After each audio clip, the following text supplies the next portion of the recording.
I have to say to you, sir, that it's quite distressing that my colleague across the House feels biometrically violated by this legislation, and I'm hoping that it's not too painful. Mr. Speaker, he'll feel, and it was interesting that he was reflecting on the moves by the Labour administration in the UK who are going to dismantle the system.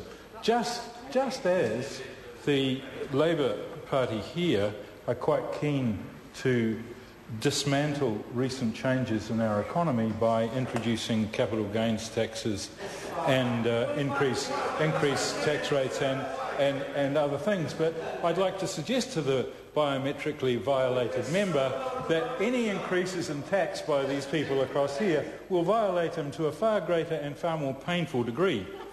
So I think really that my colleague from the Green Party is not thinking very clearly about the work that he's been engaged in this year, because he was a member of our Foreign Affairs, Trade and Defence Select Committee when we worked very closely with industry in New Zealand, and particularly the banks, to come up with arrangements for strengthening our money laundering and counterfeit legislation here earlier this year.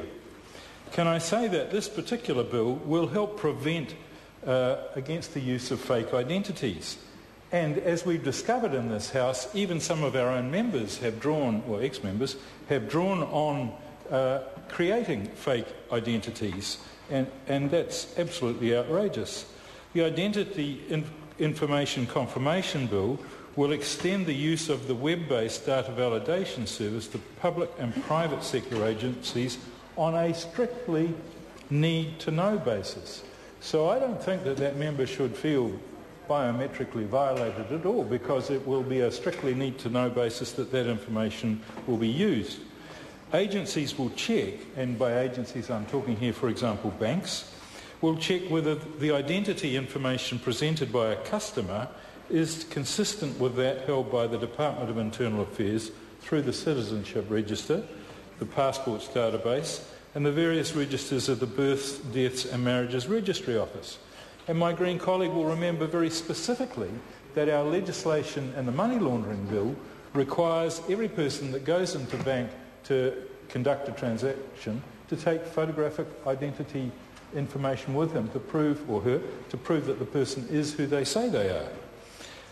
So it is a critically important tool of our society that we have this information available for preventing identity fraud and for reducing compliance costs.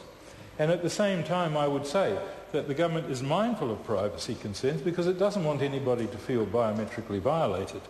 Any agency using the tool must have the consent of customers. So you've got to agree to this. You just can't be violated without agreement. And any agency will require individuals whether or not to give the permission. So the decision as to whether you provide your identity is entirely left to the individual concerned. And if you don't do it, you won't get a bank account. Agencies must also have an alternative process for dealing with people who do not consent to a check via the service.